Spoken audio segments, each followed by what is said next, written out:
Elnézést. Hol is tartottunk? Ja igen, foglaljon helyet. Mi fogjuk önt vizsgáztatni, kérjük mutatkozzon be.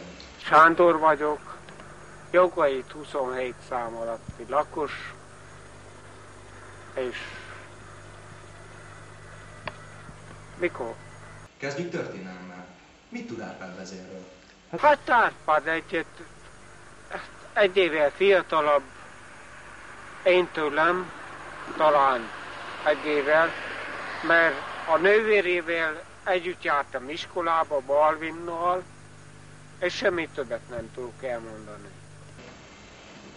Akkor javaslom, folytassuk inkább egy kis gazdaságtannal. Mennyi a bruttó minimálbér hazámban?